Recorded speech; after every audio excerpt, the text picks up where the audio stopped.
Citizens, it's that time. You're officially in the Alert Zone. Welcome to the Alert Zone TV. I'm the Wizard Uncle James. I would love for you guys and girls to become active citizens of the Alert Zone. And y'all already know how to do that. If you're 18 years of age or older and are able to be legally armed in America, practice your Second Amendment rights. It is not illegal under the Constitution. So, with that being said, I'm in a safe, controlled environment, all that good stuff, YouTube.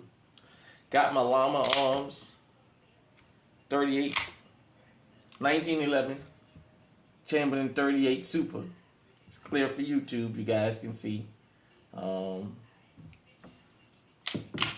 This thing is a thing of beauty. I love to shoot this firearm. I'm so afraid of messing it up, but I love to take this thing to the range. It goes. I do carry this from time to time. Got the 8-round 38 Super. For those of you who don't know, 38 Super is in between 9mm and 40 caliber. I call it the Mexican problem solver since it originated in Mexico. And upon request, I dropped a post about my cutlery. And I was asked to show from time to time, so I got my machete. It will split the hairs off your head. And the ridges is very short because I filed the ridges and things like that. So when I go hunting, I go out in the woods, I do take my machete with me. Let's get right into it. I wanted to talk about Call of Duty, online video gaming, and the correlation between online video gaming and Scooter Jr. pulling off what he pulled off the other day at the Appalachian High School. And what made me wanted to talk about this is more and more details about Scooter Jr. coming out. And they said he went on Discord. You guys know, if you new to the channel, you may not know. But if you've been around since the other channel, you know I've openly told you guys and girls, I do visit 4chan from time to time. I do go on Stormfront. I don't have Twitch and all that. But you'd be surprised at the things you hear on there. But with these video gamers, and the reason I'm talking about the Call of Duty killers is, I used to hear different little chatter about online gaming. Me, myself, usually I play just against the computer. I don't know much about playing online against other people. I don't have headsets and all that. I do have quite a video game collection. I just don't have that stuff because I'm, old school. And one day, my youngest son was playing and he had his little headset on. And they was chit-chatting. I told him, let me listen to that. So I put his little ear set on and I didn't say nothing. And the things they were talking about on these online, on Call of Duty, the online, how basically some of these guys live out their fantasy through that video game. And the amount of racial slurs that fly across online Call of Duty is I didn't know it was like that. You guys remember I don't want to call his name because I don't want to say the wrong name. The NASCAR driver that got caught playing that little online game, and when he was spewing the N-word out of his mouth, and his crew chief or whoever was playing with him was trying to throw him a hint to stop saying it, and he kept saying it. Then, he had to come out and do the fake apology and, all that stuff. But 4chan, when the Minneapolis 4chan attack happened, them guys was on Discord, they was on 4chan, and they were supposed to be these gamers. Video gaming is supposed to be an outlet. For those of you who's not into video games, GTA, Call of Duty, Medal of Honor, fight night, stuff like that. These violent games are supposed to be an outlet for when you're angry or when you had a long day at work. You come and play that for a little while and blow some steam off. You're not supposed to try and incorporate that into your everyday life. But it's just unfortunate. Twitch. Remember, Peyton Gendron live streamed on Twitch. Discord, like I said, a lot of these guys that get online and play these video games, the ones who really get inspired and brave actually go out and commit the crime. But you guys and girls will never understand. If you have children that play online, that wear the headsets and things like that, from time to time, go up there and listen to how these kids talk on there, how these adults talk on there. The amount of slurs that fall through there and how a lot of them talk about committing race wars or just going on rampages and this and that. And I just thought that that was very, very telling in the sense that this guy, Scooter Jr., was on Discord. You know,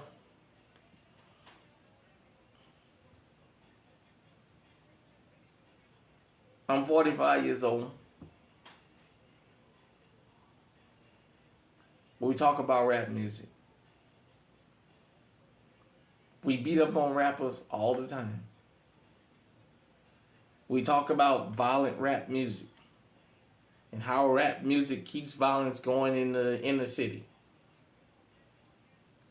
And that may be true. But if we're going to talk about violent rap music and what it inspires, we got to talk about online gaming and these online sewages that inspires mass murders. See, wrong got to be wrong across the board. It can't be wrong when this guy does it, but not wrong when that guy does it. Something else that made sense in diving into this.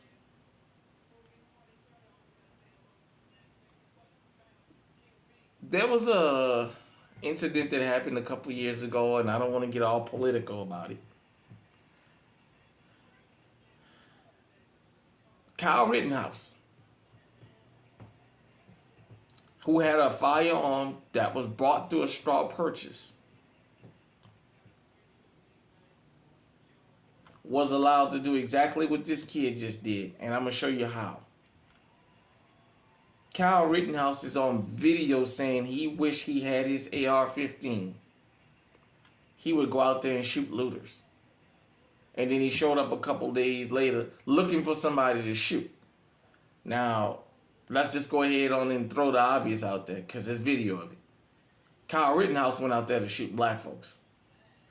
We was just smart enough to not confront some young psycho kid running around with a firearm in his hand.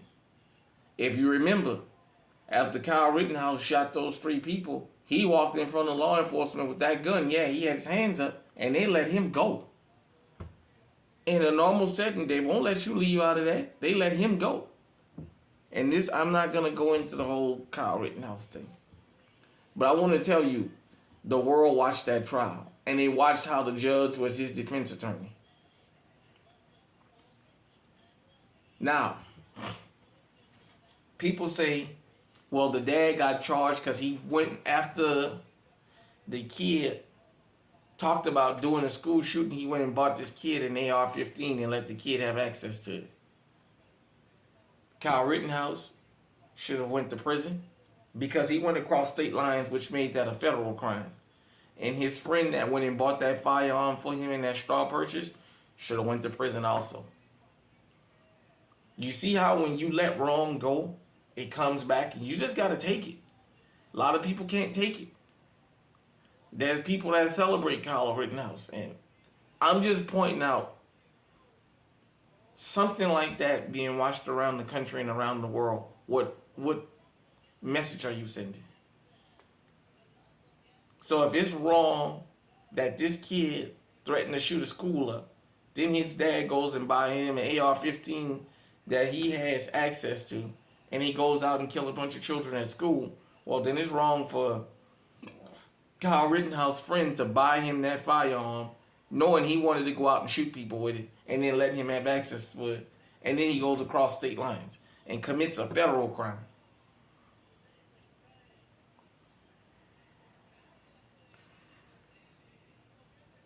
Another thing that has come out about Scooter Jr., and this is going to be probably where I'm going to ruffle some feathers. He's LGBT, apparently. He's a member of that community.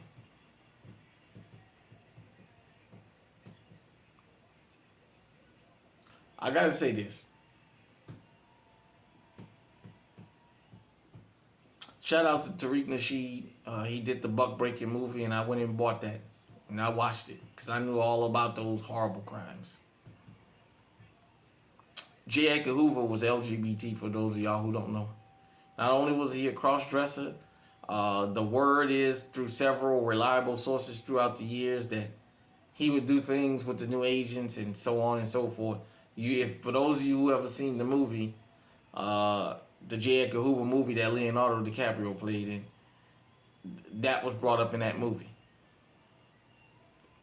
Ed Buck, a big Democratic donor,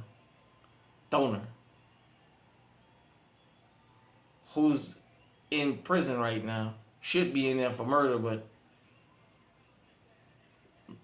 injecting men with meth and making them overdose. Black men, and calling them all kind of racial epithets and what have you. But he killed. Jeffrey Dahmer.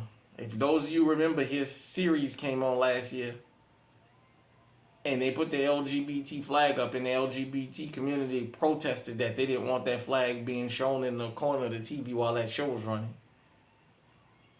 But he's a part of that community. I'm pointing this out for a reason. Follow me.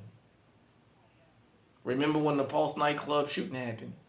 That was somebody LGBT did that, but nevertheless, the world came to an end for them. Congress, the DNC, the Democrats act a complete fool behind it. Last year in Nashville, at that private school, I don't know if it was Catholic or Christian, the shooter in that case was LGBT, and now this guy, his dad already admitted it. Shout out to Eyes and Ears Tactical for pointing that out to me, and I saw it on Anthony Bryan Logan also, and a couple of other platforms. So I say to that community, where y'all at? Y'all got to stand up and own this. Y'all got to come out and condemn that. I'm just pointing these things out because when it's everybody else, we have to deal with our stigmatism and stereotypes, and it's just got to be what it's got to be. You can't celebrate your victors and try and throw away your garbage. You got to claim it all.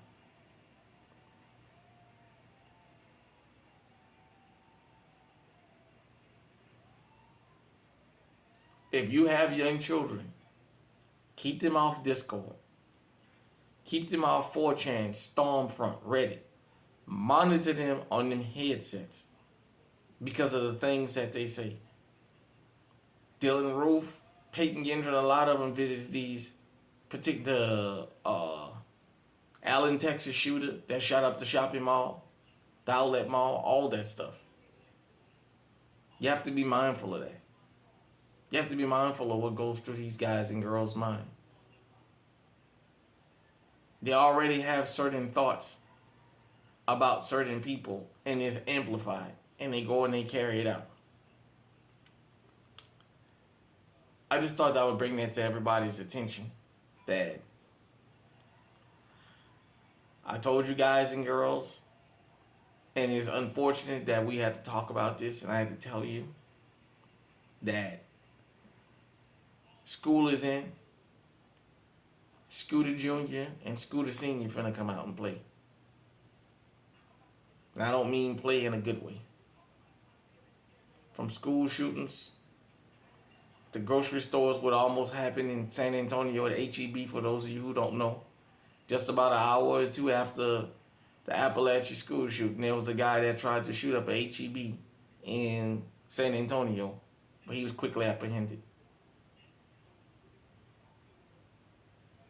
I've been told, I haven't got the details, that right now in Kentucky, there's an active shooter situation. If he's been caught, I'm not sure. This is for all the law-abiding citizens, not only in America, but around the world. No matter what you do to do the right thing, you have to always understand. If 100 people go to a party, at least one person coming in that party looking for problems. There's some people that no matter how good of an environment they're going to be looking for a problem. We as the law-abiding citizens have to understand we have to stay vigilant. We have to be proactive, not reactive. You have to keep your head on the swivel, and you always have to be on the lookout for abnormal things. If a situation don't look normal, leave. Because just like you got kids going to school to learn, you got kids coming to school to be comedians and crack jokes and disrupt class. You got kids that come to school just for lunch because they're hungry, because they don't eat at home. You got kids that come to school for all types of things. But not only in America, but across the world. Now you got kids that come to school looking for an opportunity to shoot it up. You got guys and girls going in grocery stores, churches, and so on and so forth, just looking for an opportunity to shoot it up, air the place out. Don't you be a victim if you can help it. Hit me in the comment section. Let me know what you think. Until next time, stay safe, stay armed, stay on high alert.